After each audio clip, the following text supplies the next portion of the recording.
여러분, 살아간다는 것이 참 감사한 것 같아요. 또 우리가 행복이라는 파랑새를 찾아가는 게 멀리 있지 않습니다. 파랑새는 여러분 마음부터 있습니다. 그리고 여러분 가까이에 행복의 파랑새가 있습니다. 저는 감사한 게요, 입이 하나인 게 감사해요. 왜 감사하냐면 입이 두 개이면 많이 먹을 것 같아요. 제 식성이 보통이 아니기 때문에. 그럼 지금보다도 더 몸매가 아주 옛날 박광덕 씨처럼 이렇게 커질 것 같아요. 근데 하나님이 입이 하나라서 요즘 조금 쪘어요. 2kg 정도. 2년 동안 열심히 훈련하고 빼고 운동하고 했던 게 운동 안 하고 입이 닳아지더라고요, 이제. 그래서 너무 맛있어요. 저처럼 맛있게 음식을 드시고 싶은 마음이 있음에도 잘 안 되는 분도 있을 텐데 그래도 좀 위로받으십시오. 저는 그래서 입이 하나인 게 너무 감사해요. 제가 늘 여러분하고 함께 나누면서 그런 말씀을 드리죠. 우리에게 있어서 인생의 행복은 이 감사의 문으로 들어와서 불평의 문으로 나간다. 여러분, 한 주간, 아니 오늘 하루 일어나서 교회 오시기까지 감사한 거 한번, 여러분의 입술로 하나님 감사합니다, 아니면 누구에게 감사합니다, 아니면 자연을 보고 하늘을 보고 감사합니다라고 고백하는 것들을 한번 생각해 보세요. 몇 시간 안 될 거요? 저는 새벽에 일어나서 나오는데 하늘을 보고 하나님 감사합니다. 엘리베이터를 타고 내려오면서 하나님 감사합니다. 또 새벽 예배를 인도하고 개인 기도와 여러분 가정 축복 기도 제목을 놓고 기도하고 올라가면서 하나님 감사합니다. 오늘 감사합니다도 벌써 한 15번 이상은 한 것 같아요. 하나님께도 감사하고 성도님께도 감사하고 또 이런 상황 가운데 함께 예배 드릴 수 있는 상황이 감사하고. 근데요, 이 감사의 말을 누가 들을까요? 첫째는 하나님이 들으시죠. 그 둘째 누가 들어요? 내 입으로 나가는 소리를 내가 들어요. 그래서 귀가 두 개인 것도 감사한 거예요. 골라서 듣잖아요. 두 개인 게 감사해요. 내 영혼이 듣습니다. 그러니 내가 감사하는 소리를 내가 들으니까 나는 감사를 먹고 자는 사람이에요. 근데 내 입술에 불평과 원망과 짜증과 욕과 험한 말이 가면 그것도 또 내가 들어요. 그럼 나는 짜증을 먹고 사는 사람, 원망을 먹고 사는 사람, 불평을 먹고 사는 사람, 그러니까 감사하지가 못해요. 그러니까 내 자신이 나에게 공격하는 거예요. 내 자신이 나를 저주하는 거예요. 그러니까 인생이 행복할 수가 없죠.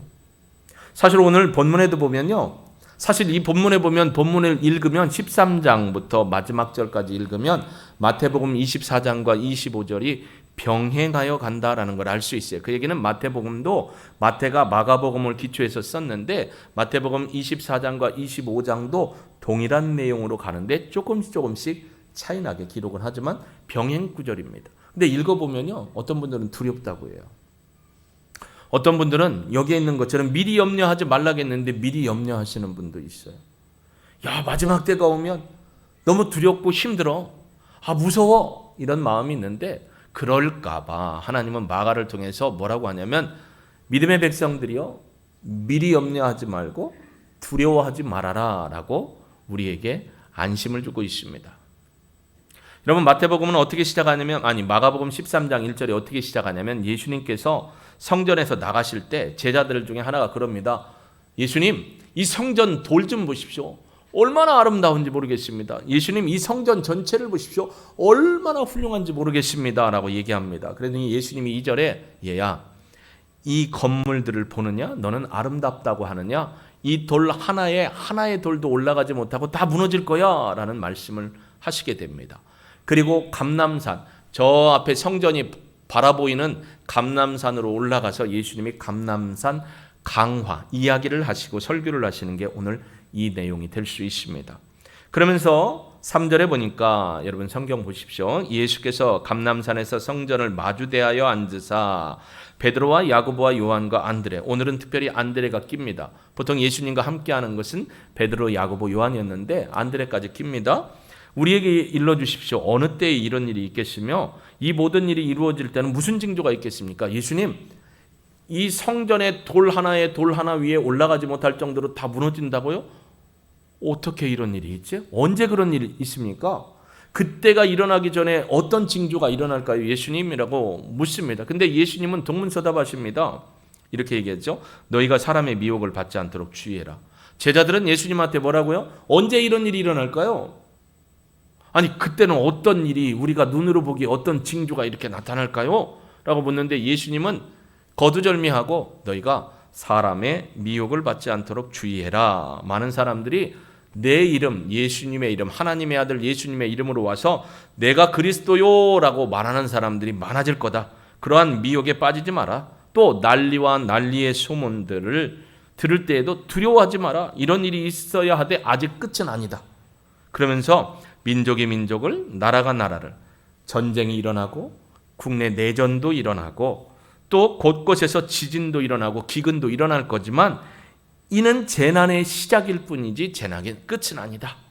아직 심판이 이를 때는 아니고 심판이 오기 위한 사인이다. 너희가 징조를 찾는데 이런 징조가 된다라고 예수님이 말씀을 하십니다. 그러면서 오늘 우리가 읽었던 9절부터 13절에서 이 예수 믿는 사람들이 예수님으로 말미암아 예수님의 이름 때문에 미움도 받고 핍박도 받는데요. 예수님이 요한복음에서 제자들한테도 그랬죠. 얘들아, 세상이 너희를 미워하고 너희를 핍박할 거야. 근데 너희가 잘못해서 아니야. 왜 그러냐면 나 때문이야. 나 때문이야. 그 CF가 생각나죠? 뭔 CF가 생각나요? 뭐 때문이야. 그죠? 뭐 때문이라고요? 간 때문이야. 간 때문에 인간이 필요하대요. 그게 아니고 나 때문에 너희가 핍박을 받고 미움을 받고 어려움을 당할 것이다. 근데 그때에 너희들 어떡할래? 예수님이 그때를 당하기 전에 이미 미리 가르쳐 주시는 말씀이죠. 한번 9절 보실까요? 너희는 스스로 조심하라. 사람들이 너희를 공회에 넘겨주겠고 너희를 회당에서 매질할 거다. 이게 공회가요. 우리 성경에는 한글 성경에는 단수로 쓰였어요. 근데 헬라어 원문은 원래 이 신약 성경에 쓰였던 헬라어 원문에는 복수예요. 공회들, 즉 법정들이라는 거예요. 그러니까 여기저기 있는 지방 법정들 같은 거죠. 그러니까 핍박이 예루살렘에서만 일어나는 게 아니에요. 전 지역에서 한꺼번에 일어나요. 그러다 보니까 법정마다 예수 믿는 사람들 끌고 가서 법정에서 어떻게 피의자석에 앉혀서 심판을 받게 할 거라는 거예요. 또 거기에 보면 유다의 회당인데 회당도 여기 복수입니다. 그러니까 이곳저곳 유대인의 여러 지역의 회당에서 예수 믿는 사람들을 잡아다가 어떻게 한다는 거예요? 심판받게 하는데 여기는 매질한다고 했어요. 이 매질이 어떤 매질이냐면요. 헬라 원문 보면 껍질이 벗겨지는 매질이에요. 이게 바울이 얘기한 내가 40에 한 대 가만매를 5번씩 맞은 그런 매질이에요. 유대인의 매질. 그러니까 벗겨놓고 채찍 끝에 날카로운 걸 걸고 때리고 긁으면 껍질이 벗겨지죠. 피부가. 그런 매질을 너희들이 이제 당할 거야. 언제? 마지막 때가 오기 전에 라는 거죠. 이는 그들에게 증거가 되려고 누구에게? 권력자들과 임금들 앞에 나 때문에 너희들이 세워져서 법정에도 서고 유대인 회당에도 서고 너희들이 공격받는데 이유가 뭔 줄 아느냐? 너희로 하여금 나를 증거하도록 하기 위해서 일어나야 할 필수적인 과정의 일련의 사건들이다 라고 예수님이 얘기합니다. 여러분 이런 얘기 미리 들으면 여러분 어때요? 우리 감정에 솔직해지시죠? 어때요? 무섭죠. 얼굴 표정이 다 나와요. 무서워요. 견디기 어려울 것 같아요. 두려워요. 그런데 거기 보니까 10절 또 복음이 먼저 만국에 전파되어야 할 것이다. 여기 우리 성경은 또라고 해서 인과관계를 이어가는데 헬라 원문은 그러나 복음이 먼저 만국에 전파되어야 할 것이다. 근데 우리 원문처럼 이렇게 우리가 가지고 있는 한글 성경처럼 원문은 그러지 않아요. 뭐가 가장 앞에 나오냐면 만국의 복음이 증거되어야 한다요. 그러니까 강조하는 게 뭐냐면 만국인데 이 만국도 모든 나라가 아니에요. 마태복음 28장 19절 20절에 있는 것처럼 모든 민족이라는 단어예요. 너희는 가서 모든 민족으로 제자를 삼으라 할 때 모든 민족이에요. 그러니까 다시 쓰면 그러나 모든 민족에게 복음이 전파되어야 하는 게 먼저다라는 거예요. 모든 민족. 다른 말로 표현하면 여러분 모든 나라 지금 세계에 몇백 개의 나라가 있냐면 한 200여 개 있겠죠. 근데 그 나라마다 복음이 증거되는 게 아니고요. 그 나라마다의 민족이 많아요. 중국만 해도요. 내몽골 포함해서 엄청나게 많은 민족이 있어요.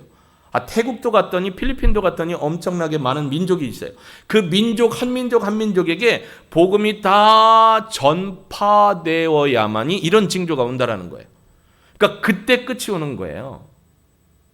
그러니까 아직 민족에게 복음이 증거되지 못한 사람들도 있다라는 거죠. 그때까지 기다리는 거죠.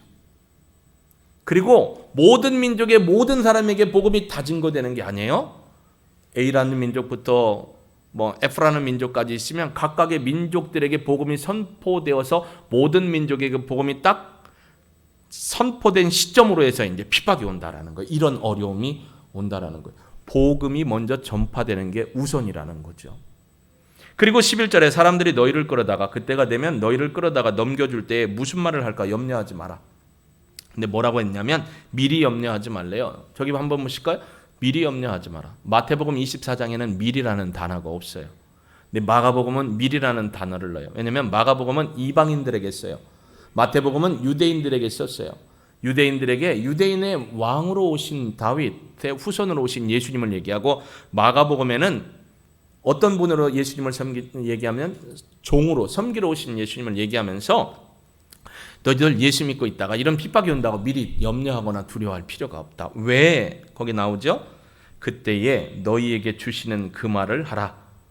말하는 이는 너희가 아니라 성령이다. 그러니까 성령님께서 여러분이 혹시라도 살아계시는 그때에 모든 민족에게 메시지가 딱 복음이 가스펠이 선포됐을 때, 마지막 재난이 올 때 혹시 여러분 중에도 여기에 보면 어린아이들도 있잖아요. 어린이들 가운데 믿음을 가지고 살다가 장성했을 때, 그런 일이 벌어졌을 때 미리 두려워하지 말래요. 왜냐하면 너희 입술에 하나님이 말씀을 주시겠대요. 할렐루야. 성령 하나님이 너희에게 말씀을 줘서 그 말씀으로 말미암아 나를 증거하게 하겠다라고 하시는 거예요. 그러면서 12절 형제가 형제를, 아버지가 자식을 죽는 데에 내어주며 자식들이 부모를 대적하여 죽게 하리라. 보세요. 믿지 않는 형제가 믿는 형제를 내어주겠대요. 고소한다라는 거예요. 오늘 말로 따지면 예수 믿는 것 때문에 법정에 내놓게 하겠대요.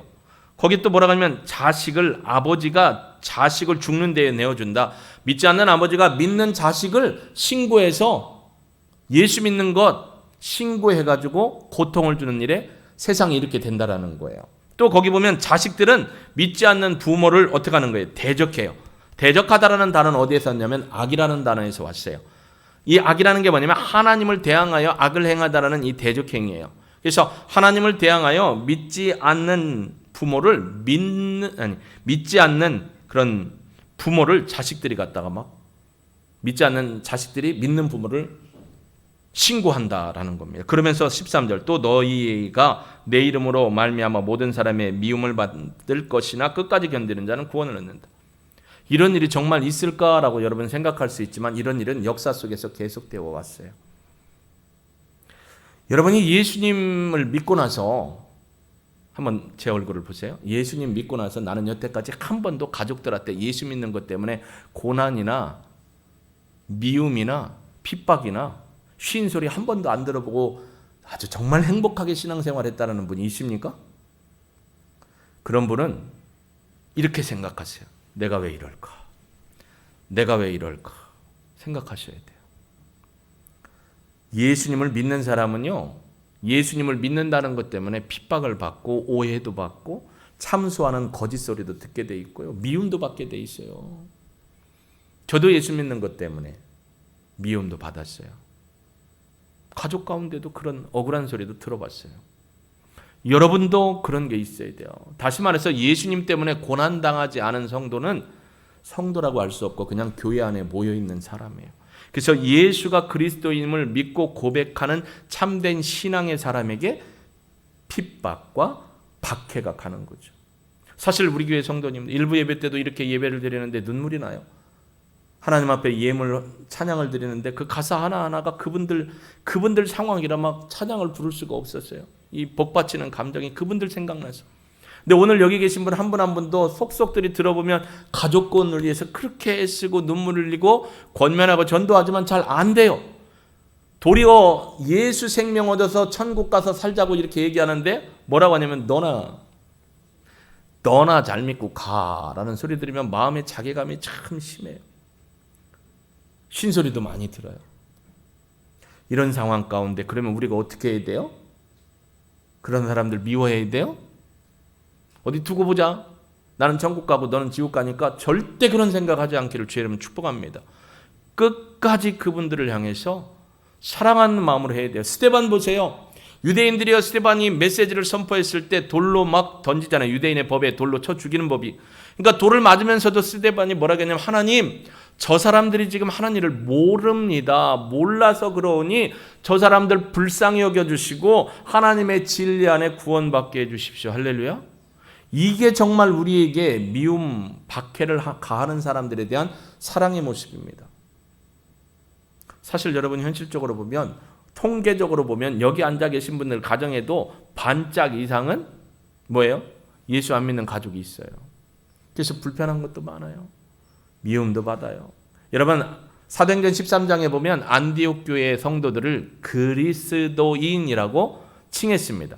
그 얘기는 그리스도를 잘 믿으니까 존중해 줄 만한 사람이라는 칭찬이 아니에요. 오늘날로 따지면 저 예수 꼴통들, 아유 저 예수쟁이들, 이런 소리예요. 욕이에요, 욕. 근데 그 욕이 나중에 변해서 그분들이 정말로 예수 안의 생명으로 사랑으로 복음을 전하고 삶으로 실천하니까 진짜 그리스도인이라는 예수를 닮아가는 사람들이라는 존칭을 얻게 되는 것이죠. 여러분 우리가 그런 삶을 살 수 있기를 주의 이름으로 축복합니다. 우리를 미워하고 힘들게 하는 사람이 있고요. 여기 예수 믿고 돌아오신 분 중에 예수 믿기 전에 교회 목사님 욕하고 전도하는 사람 욕하고 싫어했던 사람 계시죠? 자진납세하세요. 자진납세. 계시죠? 은혜예요. 여러분을 그렇게 힘들게 어렵게 귀찮게 예수님 전했던 분이 여러분에게 생명의 은인임을 기억하기를 주의 이름으로 축복합니다. 그런 때 우리는 어떻게 되냐? 예수님은 마태복음 5장, 6장, 7장 산상수훈에서 이렇게 얘기하시죠. 의를 위하여 박해를 받는 자는 복이 있나니 천국이 그들의 것임이라. 나로 말미암아 너희를 욕하고 박해하고 거짓으로 너희를 거슬려 없는 말 만들어 거짓말 만들어 참소하고 악한 말을 할 때는 너희에게 복이 있다. 예수 이름으로 말미암아 핍박받고 거짓 소리 듣고 참소하는 소리 들으면 복이 있대요. 왜냐? 12절 한번 보실까요? 기뻐하고 즐거워하래요. 핍박받는 거, 고난받는 거 좋아하래요. 기뻐하래요. 왜냐면 하늘에서 너희의 상이 큼이라. 너희 전에 있던 선지자들도 이같이 박해받았다. 너희들이 그렇게 박해받는 건 예수 잘 믿는 예수쟁이라는 소리 듣는 것 인정받는 것이고 하나님도 너희를 인정한다라는 거예요. 세상에서요, 예수 믿는다고 핍박받는 사람의 특징은 예수를 원칙대로 원리대로 잘 믿는 사람이 핍박받아요. 그냥 한 다리 쫙 내밀고 이랬다 저랬다 하는 사람은 욕도 안 먹어요. 진짜 예수배기들을, 예수쟁이들은 원리 원칙대로 말씀대로 믿기 때문에 욕을 더 먹는 거예요. 여러분 근데 욕을 더 먹는 것도 잘 생각해 봐야 돼. 진짜 신앙 때문에 욕을 얻어 먹는 거냐? 13절 너희는 세상의 소금이니 소금이 만일 그 맛을 잃으면 무엇으로 짜게 하리요? 후에는 아무데 쓸데없어서 다만 밖에 버려져 사람들에게 밟힐 뿐이다. 너희는 세상의 빛이라. 산에 있는 동네가 숨겨지지 못할 것이요. 15절 사람이 등불을 켜서 말 아래 두지 아니하고 등경 위에 두나니 이러므로 집안의 모든 사람에게 비추느니라. 이같이 너희 빛이 사람 앞에 비치게 하여 그들로 너희 착한 행실을 보고 하늘에 계신 너희 아버지께 영광을 돌리게 하라. 우리가 예수 믿는 것 때문에 핍박받는 건 온전한 거예요. 근데 우리가 잘못해서 핍박받는 건 우리가 회개해야 돼요. 근데 예수님을 온전히 전하고 믿고 전하는데 저분들이 아직 모르기 때문에 또 기독교를 오해하기 때문에 예수 믿으면 구원받는다는 사실을 잘 모르기 때문에 여러분을 핍박하면 여러분 어떡하라고요? 더 잘해주래요. 어떻게 잘해주래요? 소금과 빛처럼 더 잘해주래요. 엊그저께 이 데이터를 보니까요, 어떤 프로에서 서울의 5대 설렁탕집을 얘기하더라고요. 그래서 제가 유심히 봤어요. 왜냐면 저는 탕탕탕탕탕을 좋아하기 때문에 이렇게 봤는데 5번, 4번, 근데 3번은 알겠더라고요. 3번 종로에 있는 이 무슨 설렁탕 100년 넘은 거. 제가 여기 서울 올라갔고 한 번 꼭 간다고 했는데 한 번을 못 갔어요. 이 무슨 설렁탕. 그런데 정말 2번, 1번은 다 마포에 있어요. 마포. 아세요? 혹시 뭔 설렁탕 집인지? 모르죠? 찾아갖고 같이 가시자고요. 마포에 있어요. 권사님 사는 동네 마포에 2개 1번, 2번이.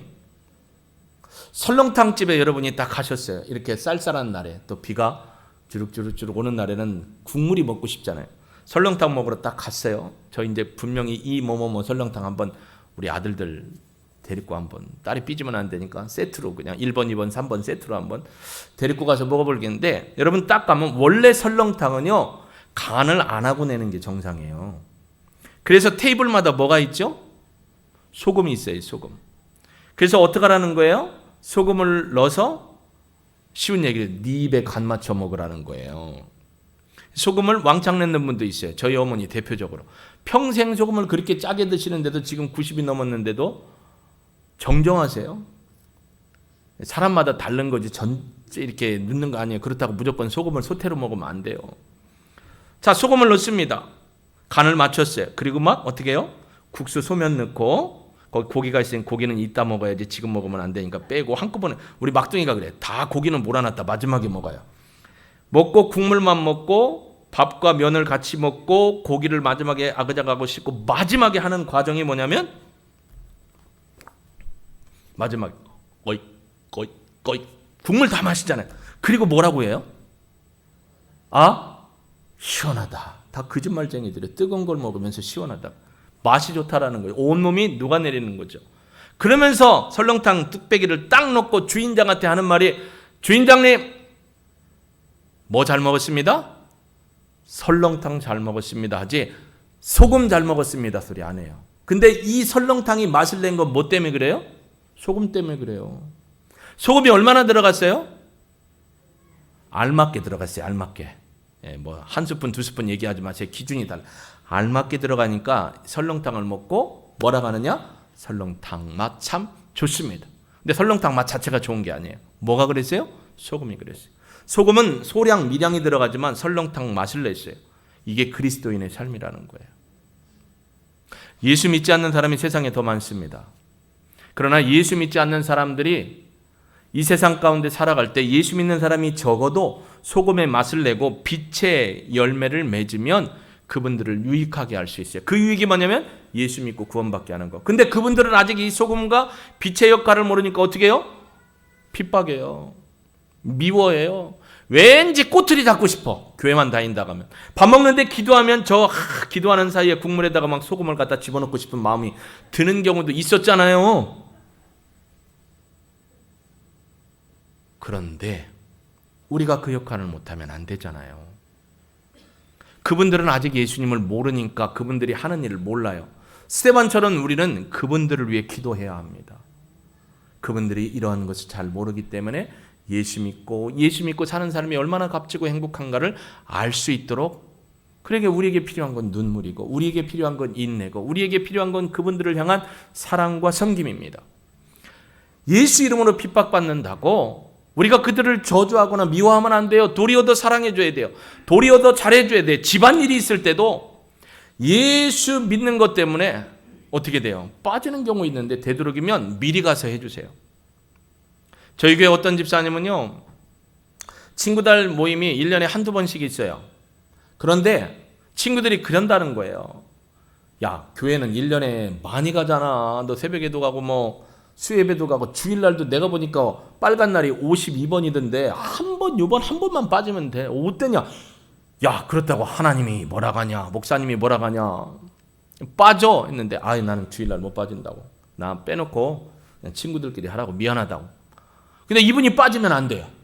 그러니까 친구들이 어떻게 한 거예요? 매번 정기 모임을 할 때 날짜를 주일날로 안 잡아요. 이게 은혜죠. 그분의 삶이 그곳에서 뭐예요? 소금 같은, 빛과 같은 섬김과 헌신이 있으니까 친구들이 그렇게 바뀐 거죠. 제가 요즘 읽고 있는 책 중에 우리 침례교 FMB 해외 선교부에서 파송받은 오영철 선교사님이 계셔요. 태국의 카렌 지역의 선교사입니다. 카렌 이 민족은 어디냐면 태국에서도 산골로 한참 올라가야 돼요. 너무 험한 산골에 있는 소수민족 카렌족에 복음을 전하는 분이에요. 근데 그분이 선교 현장에서 직접 체험한 것들을 쓴 것인데, 제가 그 책을 읽게 된 게 이제 제가 박사과정 중에 마지막 논문 심사를 이제 학장님한테 받았어요. 미국의 이제 박성진 학장님인데 이분이 거기에 추천사를 썼기 때문에 알고 이제 책을 사서 선교적인 관점에서 읽었는데 그분의 책 중에 한 부분이 이런 내용이었어요. 한 마을이 있었어요. 카렌족도 흩어져 있으니까 산골에. 한 마을에 갔는데 한 30여 채 집이 있는 가옥이 있는 그런 집이었는데 어떤 먼저 들어간 선교사님이 그 마을에 가서 복음을 전했는데 4가정이 예수님을 믿은 거예요. 그러니까 예수님을 믿었는데 그때부터 문제가 생겼어요. 동네에 믿지 않는 가족도 있고 친척도 있어요. 믿지 않는 사람들이 그날부터 몽둥이 총 갖고 와서 떠나라고, 예수 믿지 말고 떠나라고, 아니면 예수 믿지 말고 그냥 옛날대로 우리랑 같이 살라고 협박을 한 거예요. 근데 이분들은 정말로 예수님 믿는 게 너무 감사했어요. 그러니까 우리는 예수 믿는 거 포기 못합니다. 거기에는 가족도 있다겠잖아요. 친척도 있다겠잖아요. 또 와서 계속되고 총을 빵빵 쏘대고 나무를 갖고 와서 협박을 하는 거예요. 그러니까 어쩔 수 없어서 예수님 믿는 건 포기 못하니까 핍박과 미움을 견디다 못해 더 깊은 산속으로 들어갔어요. 내 가족이. 그래서 이 사람들은 왜 쫓아냈냐면 우리가 섬기는 신이 노예에서 우리에게 뭘 준다는 거예요? 해코지를 하니까 너희들 때문에 해코지를 받으니까 어떡하라는 거예요? 떠나라는 거예요. 아니면 예수 믿는 거 포기하라는 거예요. 근데 예수 믿는 걸 포기 못하겠어요. 너무 예수님이 좋고 영원한 생명, 하늘나라의 시민권이 보장된 그 영원한 생명을 놓을 수가 없는 거예요. 그래서 울며 떠나갔어요. 떠나갔는데 이제 생활 주거지가 없잖아요. 그러니까 뭐 해야 돼요? 화전을 일궈야 되고 가난하게 살아요. 근데 그들이 떠나고 나서 얼마 안 돼서 이 마을에 흉조들이 막 나타나는 거예요. 협박하고 총 쐈던 사람들끼리 싸워서 죽이고 마을 안에 흉측한 사건들이 계속 일어나는 거예요. 여러분, 예수님과 함께 있을 때 평안함이 있어요. 예수 믿는 사람들 때문에 그들이 보호함 받았는데 예수님 믿는 사람을 쫓아냄으로 말미암아 어려움이 있는 것을 보게 되었다라고 선교사님이 썼어요. 제가 그 책 다 읽으면 누군가 원하시면 빌려드리고 싶어요. 꼭 읽어보세요. 너무 감동이 많아요. 배울 게 너무 많아요. 여러분, 이것처럼 우리는 예수님이 우리에게 주신 요한복음 13장 34절 35절 말씀처럼 우리가 핍박받고 어려울 때 어떻게 살아가야 되는가 화면 한번 보실까요? 여러분 같이 읽겠습니다. 세 계명을 너희에게 주노니 서로 사랑하라. 내가 너희를 사랑한 것 같이 너희도 서로 사랑하라.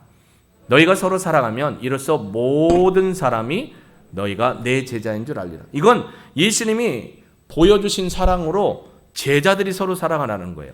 제자들이 서로 사랑하면 주변에 있는 세상 사람들이 그들의 사랑하는 모습을 보고 예수님의 제자들이구나. 예수 믿는 사람들은 저렇게 사는구나 라는 걸 깨우치고 그들도 주님 앞에 돌아와 구원의 은혜를 누리게 된다는 사실입니다.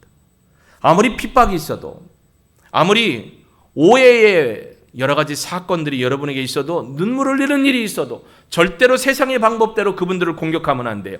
더 긍휼히 여기고 예수님이 우리에게 보여주신 사랑으로 그분들에게 그들의 오해나 잘못된 진리를 몰라서 행하는 그런 잘못된 것들이 다 어떻게 깨달아지고 그들이 결국 예수 믿고 구원받을 수 있도록 여러분 우리가 예수님의 사랑으로 온전한 믿음의 실천을 해야 될 줄로 믿습니다. 여러분 오늘 새벽에 혹시 제가 보내드린 새벽 예배 설교를 들으신 분 중에 로마서 16장 마지막 부분을 오늘 하고 있습니다. 거의 로마서 16장 5절 하반절부터 15절까지를 제가 읽어드리면서 15절에 나왔던 한 사람의 이야기를 해드렸어요. 그 사람의 이름이 누구냐? 15절에 보면 네레오라는 사람이 있어요. 로마서 16장 1절부터 15절까지는 26명의 바울이 문안인사, 로마교회 문안인사를 하면서 이 사람한테 대신 문안 좀 전해줘라. 이 사람한테도 문안해라. 그 사람은 주 예수 안에서 그리스도 안에서 교회를 위해 수고하고 많은 수고를 하고 나와 함께 옥에 갇혔던 사람이고 다 기억나는 존중받는 사람들 한 사람 한 사람을 대신해서 로마교회가 좀 인사해달라고 하는데 여기에 네레오라는 사람이 있어요. 로마서 16장 15절 제가 읽어드립니다. 비돌로고와 율리아와 또 네레오와 그의 자매, 그러니까 네레오와 그의 아내죠. 또 올름바와 그들과 함께 있는 모든 그들 집에 있는 모든 성도들에게 문안 좀 해달라라고 하면서 하는데 네레오는 사람이 어떤 사람이냐면요. 도미티안 나중에 이제 지금은 로마서가 쓰여질 때는 아마 네로 황제가 황제로서 기독교를 박해했고요. 그 다음에 이어서 이제 황제들이 나오는데 도미티안이라는 사람이 유능한 사람이 있어요. 사도 요한을 기억하면 알죠? 요한복음 1, 2, 3서 요한계시록에 도미티안 황제가 어떻게 했어요? 사도 요한을 죽이려고 했지만 기독교에 워낙에 인재고 이를 죽였다가는 기독교인들이 일어날 것 같으니까 유배를 보냈잖아요. 그죠? 그 반모섬에서 하나님의 은혜 가운데 환상 가운데서 성경을 쓰게 된 것이고 요한계시록을 통해 성도들을 위로했잖아요. 그 도미티안 황제, 이제 도미티안의 사촌이면서 집정관이었던 클레멘스라는 사람이 있었어요. 이 클레멘스라는 사람의 아버지가 네로 왕제가 여러분 어떤 64년경에 어떤 위험을 겪게 되냐면 로마 도시에 뭐가 일어나죠? 대화재가 일어나요. 그래서 4개의 지역 중에 3개의 지역이 전부 다 불타버려요. 근데 희한한 건 불이 나자마자 네로가 어떻게 하냐면 새로운 신도시 건설을 막 박차를 가하는 거예요. 그러니까 사람들이 의심한 거예요. 네로가 자기가 원하는 왕국을 만들기 위해서 일부러 불을 냈다. 그 공연장, 서커스장에 있는 곳에 집에 불을 내서 전부 태워버렸다라는 소문이 일어나니까 통치자가 얼마나 힘들겠어요. 그래서 타겟이 하나 필요했어요. 그 타겟이 뭐냐면 기독교인들이 로마시에 반대하는 감정을 가지고 방화를 질러서 로마를 전체 태워버리려고 했다. 그러니 이제 기독교인들을 잡아서 어떻게 해야 된다? 요즘에 어떤 국회의원 그러대 족쳐야 된다고. 그래서 어떻게 하는 거예요? 막 누명을 씌웠는데 그 누명을 씌워서 네로 왕제의 오른팔 역할을 했던 사람이 클레멘스의 아버지예요. 그러니까 예수 믿는 사람들을 잡아다가 어떻게 하는 거예요? 투옥시키고 두 경기장 같은 데다가 어떻게 해요? 양의 가죽이나 염소의 가죽을 뒤집어 씌워놔요. 그러면 굶주렸던 사자나 호랑이가 풀어지자마자 여러분이 지금 눈이 풀어지고 있는 것처럼이 아니고 막 눈이 막 생기가 돌아서 저기 양이 있고 염소가 있네 하고 어떻게 해요? 막 달라붙어 갖고 뜯어서 죽이는 거예요.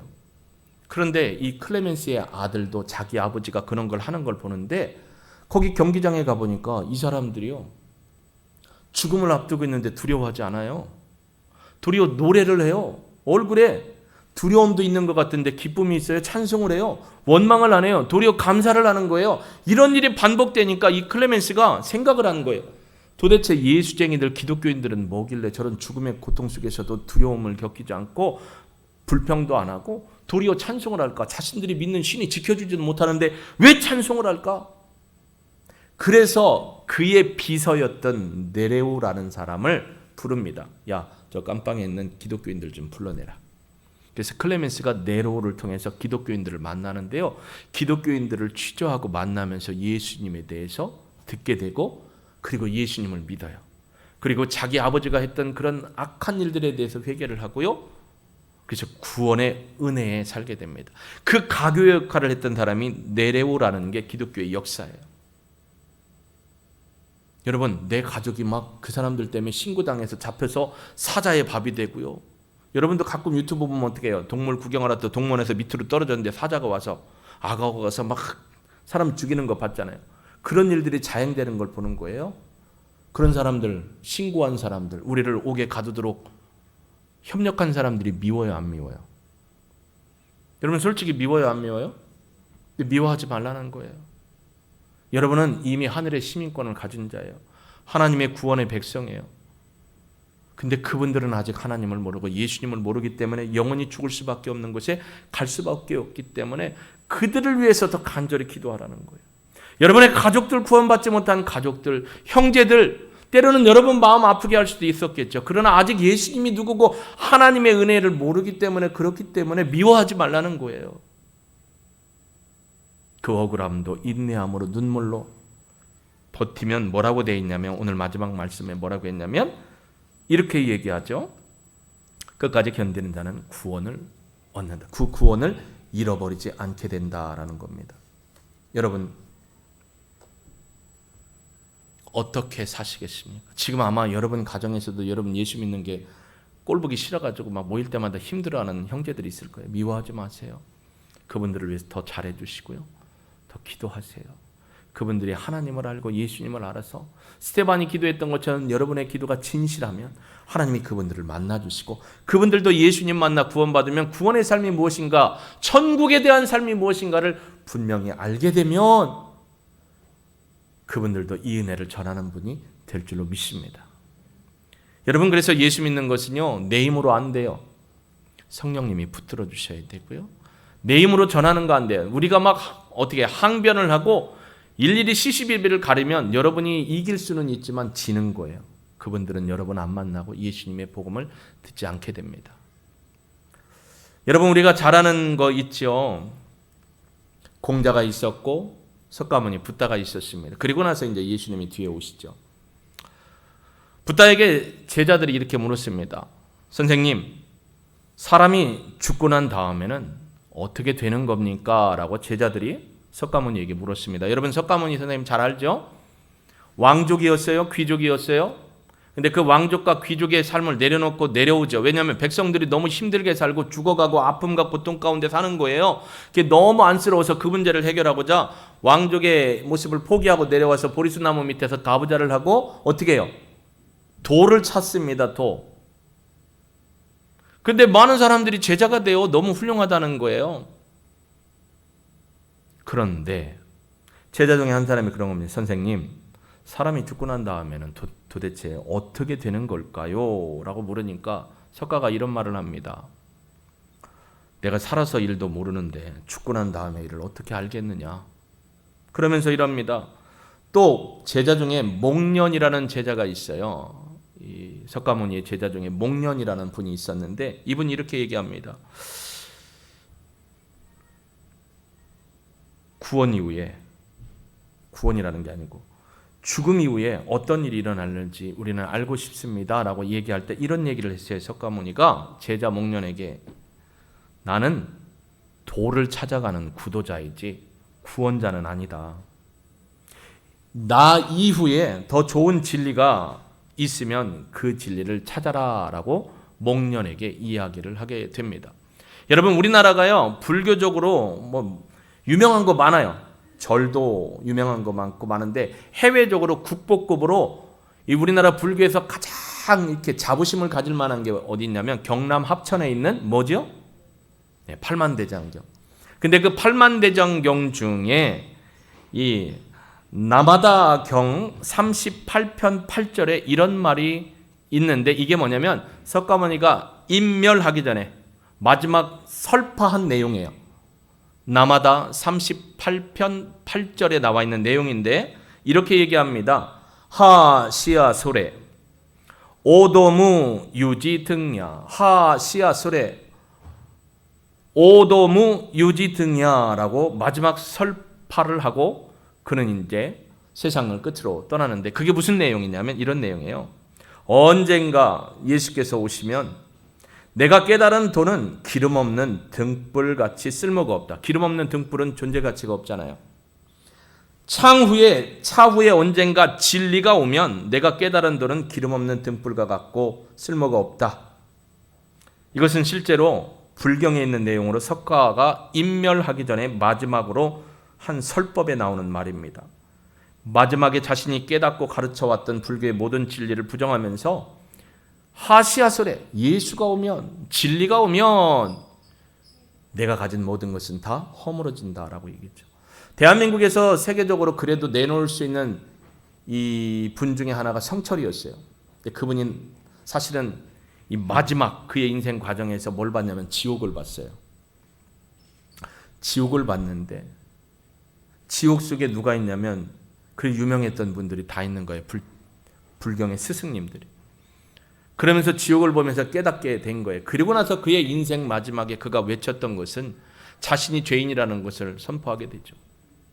그리고 돌아가셨어요. 예수 믿고 죽으셔야 되는데 예수를 안 믿고 그냥 가셨어요.